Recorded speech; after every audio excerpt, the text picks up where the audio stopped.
What's been your strategy restoring hope to children in communities?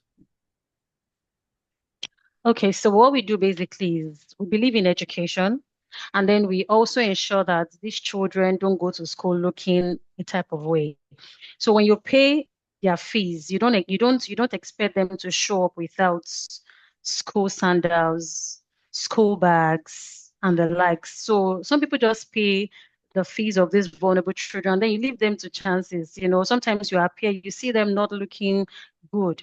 So we usually give them sandals, we give them school bags. Aside the notebooks, we give them notebooks every term, notebooks, sandals, school bags, and then we pay their fees yearly. And, that's just everything. And Ebisidor, how have you been funding this movement? It's been from friends, family, personal posts, just within, and then social media too has been a very good, strategy for me because when I started, people understood the vision from that point. They saw me doing the stuff. So most of them just supported everything I was doing. I mean, people just see you are doing something consistently. Mm. They don't have any choice but to buy into the idea when they see that you're not giving up on it. So social media, some friends, some of them I know, some of them I don't know, they've entrusted me with their funds to just carry out this project. But most of it, sincerity has come from personal us, just us. Yes. Would you say, is this a full-time job for you? 90. Mm, mm. 90 is a I'm so full-time job passionate then. about it that I don't mind. Yeah. Yeah, but aside this, I write. I have authored some books, so I do that on the side. Okay. I write, I tell stories, I offer counseling services as well for parents and children. So my books they're out there, right? We just, I use that as a channel to just, help myself, still stay relevant aside this non-profit. Yes, so yeah. So many times I've talked about running as a social enterprise for sustainability's sake. That's why I was Mm. asking, how do you get funded? I mean, how does your platform, Fundings. yeah, how does funding come for you? So if you're not running as a social enterprise, that means it's either you're Mm, working somewhere and then you're bringing in the money to mm, fund the movement. Because what you're to doing fund is it. really very crucial, Mm, very, very crucial, and it needs mm, funding. So I don't know mm, how effective, depending on your immediate network, has helped you fund the mm. the the, the mission. Okay, so for that was exactly the reason I had to, because this writing thing has always been in me, but this year I got a nudge to make it more like just focus more on it. And Mm-hmm. then the strategy is to ensure that anytime you purchase any book of mine, a percentage of that fee goes to the foundation, no matter Right. how little, because Yeah.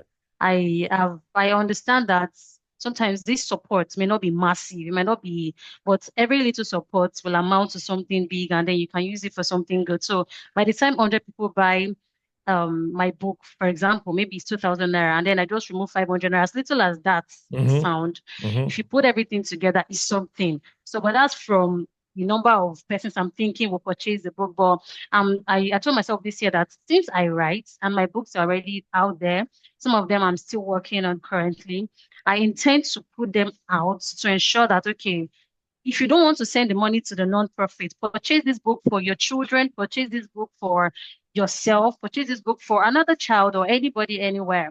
And then in that way, you are still supporting the non-profit. So that was just the insight I got this year, having attended one webinar where the host talked about it extensively, that if you want to excel in this non-profit humanitarian service, you actually need to do some personal fundings yourself aside waiting for grants, because if you keep waiting for grants and support here and there, you might be stuck somewhere. So she just encouraged us to look within. What can you do? How can you monetize what you have? to actually add to what you can get from every other angle. So I think that was what I hit this year, and I'm still working on a lot of ebooks for now, though. I think you've stolen my idea in a way. I don't know where you got that, but that's my idea, to be honest. I think you've pitched on my Which of idea. them? Like, Which of them? I always say for every time you patronize this of my business on the business side, you Hmm. are helping me to help, do what I'm doing because this is a full-time job for me. Hmm. Oh, So wow. Wow. yes, so I have a media company, and then for every time I approach people, I usually like to make them understand that for every time you patronize us, you are helping us fund what we are doing. So Wow. yes, so that's why I think you have pitched my idea, but I'm going to forgive you. I Yeah, we can share it anyway. thank you so much for sharing. I sincerely appreciate that. Yes, but then again, if I come to your page right now, I mean, that's not out there. I think your book is even going to do a whole lot better if I come to your page and I see you say, for every time I patronize this book, I'm Hmm. helping fund your movement. I'm going to really want to, even if I don't want to read that book, Okay. I'm going to fund it. I'm going to go for that book. No, no. Okay, so why that has not happened yet is there's a particular one I'm currently working on, and I'm still trying to see how I can get a couple of others to add to what I have. So it looks, the numbers are not because what I have now, I think they're just four. So I'm trying to see if I can have a little bit like five more, so I can have varieties where people can say, okay, this does not, I don't really like this one. Okay, because I write stories for children, and then I write books for mothers, women, life in general. So why I've not done that? Just because I'm still, even as I'm talking to you, last night I still woke up to work on some of the things. So I wanted it to just amount to a reasonable number. But by the grace of God, um before January, February, I should have like two or three that I can now put. And then 2026 is going to be about it because I've Mm, not really thought of it in that way until this year when the nudging just came and I said, okay, there's something there. Since I can actually just wake up and write, like I can wake up anytime, write and do my stuff. So why not monetize that one? So my page is going to be speaking more about it from January. That's the plan. right.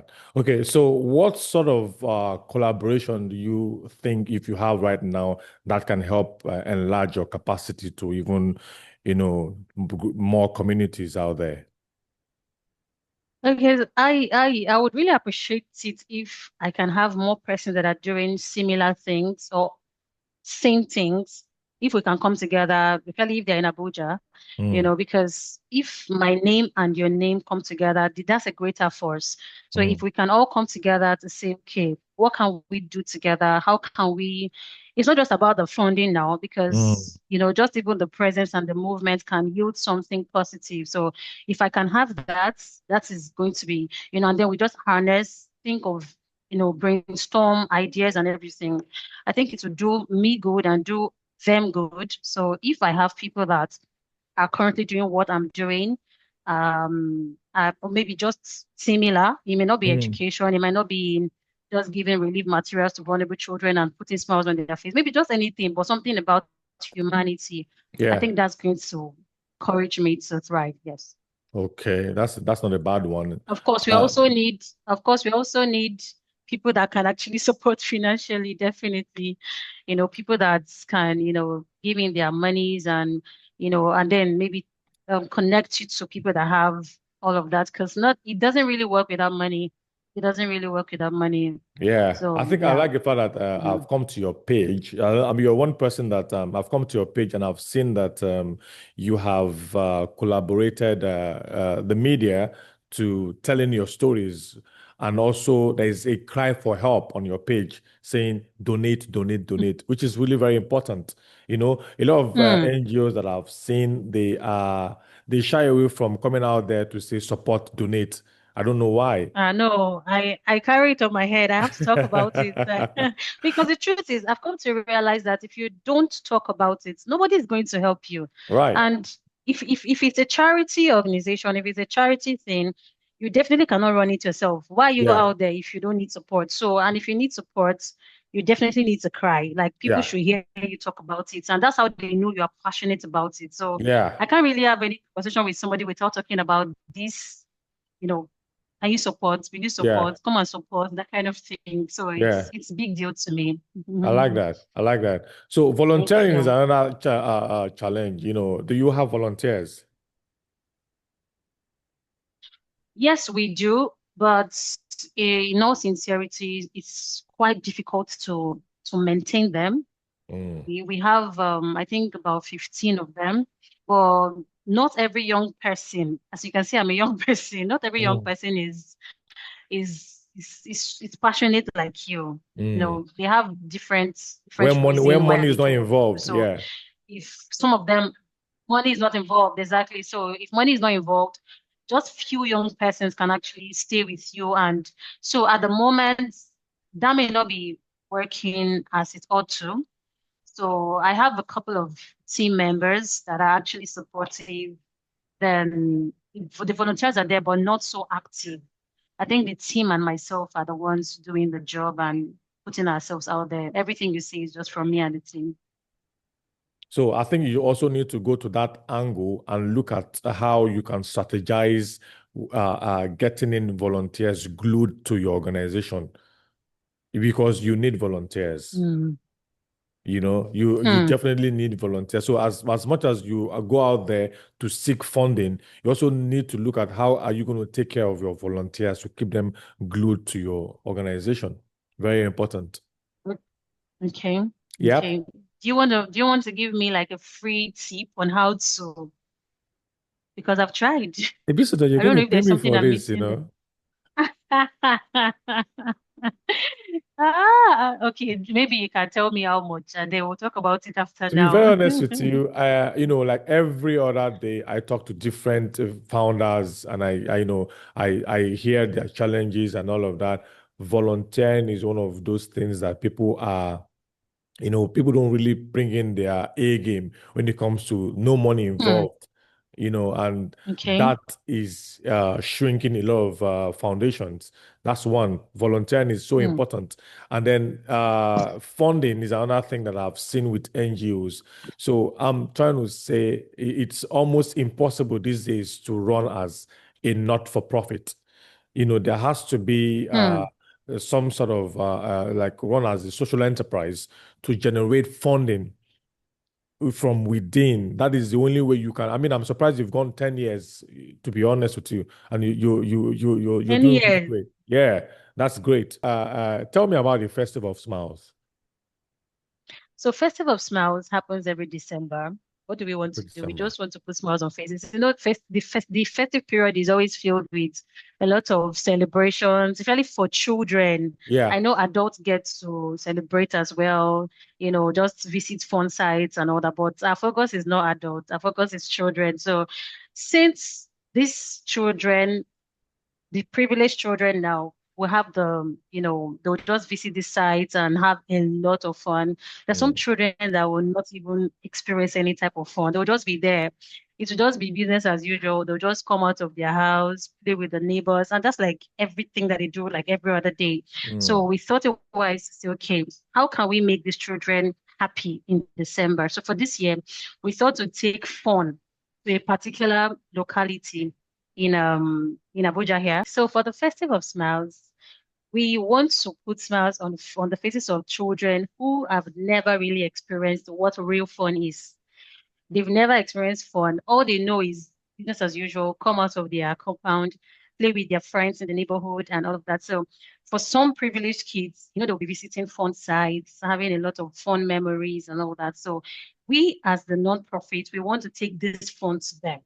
Most of them have never really seen a bouncing castle. They've not seen a slide. They've not seen a swing. They don't even know what it looks like. mm, Probably seen it in maybe movies, if they have actually. mm, So we want to take this fun to them because taking them to the fun might be pretty difficult. So let's mm, see how we can take this fun or any type of fun that they may not have seen. to We want to them. take it to them and have a very good time with them. Yes. Wow. That's so thoughtful. And Of course, aside the bouncing castle, Okay. So aside the bouncing castle and the rest of them, we still would give them, like a party pack containing drinks, food, and other gift items, and all the likes, but just to make them enjoy the festive period. Yes. Okay, so that's a project right now that you have right in front of you. And have you done the costing? And Yes. if you've done the costing, is it out there to say, okay, hey guys, Mm, this is how much I need for this. It's going to cost us a 1 million naira to reach out to this community and all of that. mm, A breakdown mm. of everything that you need, and then you come out there, and then there is a cry for help, help, help, help, help. Have you done Okay. that on your page? Okay, so yeah, I've not done this one, but I think I'll have to work on it based on this after this interview now. I'll just work on Right, something because I thought about it, I thought about it this morning. I told myself it's better to actually come up with like just what you just said now. It came to my mind this morning. So I'm gonna work on it just to write, okay, these are the things I've done what we need, but I've not price tagged it. right. So price tagging it will make it, more easy for people to want Get to support. involved. So I'm going to Yeah. do that. Yes, I'll do that. So itemize the things and then put like fixing prices and total it and say, okay, how can you support and all that? Yeah. Yes, I think I'll definitely do that after Right. this meeting. Okay. So then again, I want to know before I let you go, government policy. What is that government policy for you that you want them to enforce to help your movement in communities, make it a whole lot easier for you? What is that government policy you want them to enforce for NGOs? Mm, for for me personally, because there was this video I made, and that day I don't know if you saw that video, I was in my lowest state. I feel like education system is so high right now. When I started paying the fees of less privileged children, it wasn't as expensive as this. School was not as expensive as this. You could pay, like, I mean, public schools, government schools. It wasn't as expensive, but now then we could pay for a child a term, maybe 2,500 or 3,000 or 5,000. That's for just fee. And then you have like other things that they will pay for. But it's everything put together might not be up to 20K for a child. So I could comfortably pay for 20 children, 50 children, and I'll just, take a rest. Well, last year, the story changed. So the things just got really expensive. I'm trying to enroll a child and I'm hearing 90 something thousand, 100 and something thousand. And I'm just an individual trying to do this thing for a child whose parents are late or whose guardians cannot do the job. So if I pay 90 something thousand for a child, and that's not all there is, they will still ask for other things. I don't know how I'm going to continue doing it. So last year, no, it was even this year. It really affected me. So I think that the government can look into it's just too expensive. I even said it in the video. Education has become so expensive. So what will happen to that child who wants to go to school but cannot go to school? And there's nobody to help. So people like us that want to help them, and you are seeing the school fees, and then they will tell you, okay, we give branded notebooks to our beneficiaries. But when you go to the schools tell you you must buy these books from them. You must buy sandals from them. There's a particular school. We had to buy sandals from the school, buy notebooks from the school, buy all of that. So the branded books we make available for our beneficiaries, we keep it back to ourselves, and then we that incurs an extra cost for us. So I said it in the video, and I'm going to say it here, dear government, please, for people like us who have the mind to help children who cannot go to school, look into this thing. It's too expensive. And I don't know what's going to happen next year, because I really could not pay the fees of all the beneficiaries I have. I couldn't pay this year because it was just too high. It was just too much. So I think that's my only concern. Every other thing, we know things in the markets are quite expensive and it's not easy to do. So when you go to the market, they tell you you want to do a branded bag, they tell you, okay, this is the cost. You really cannot argue with the mama there or anybody there. But the school, I don't know if it's something that they are doing within, but The government has to look into it. It's really heartbreaking for us.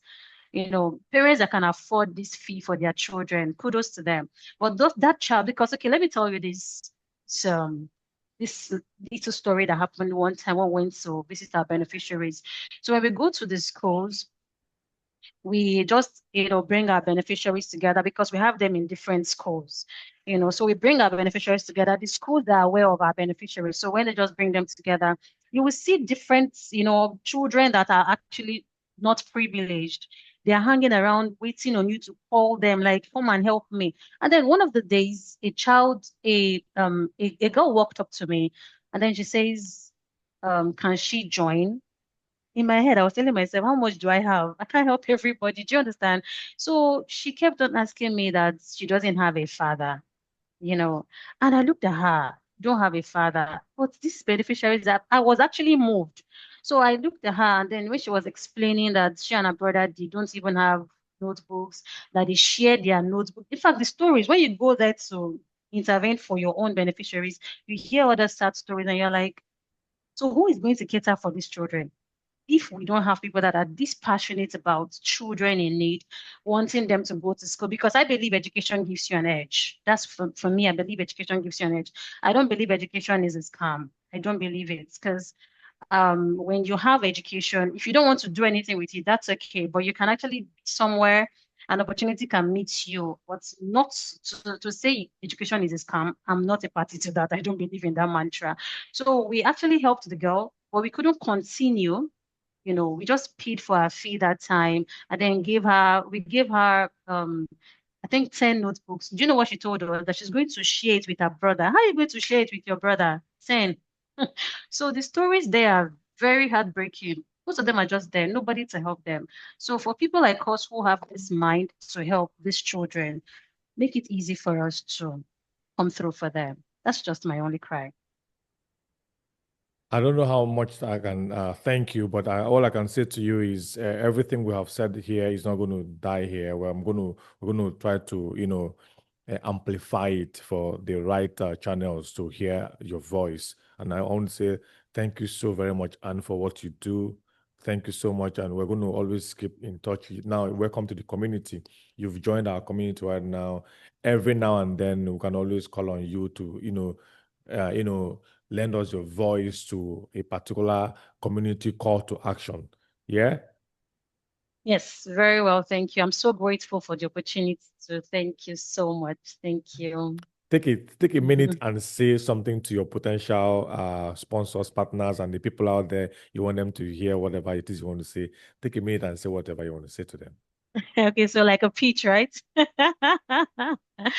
Okay, so dear partners, sponsors, and supporters, my name is Ebisidor Ann Azu, and trust me, living is given.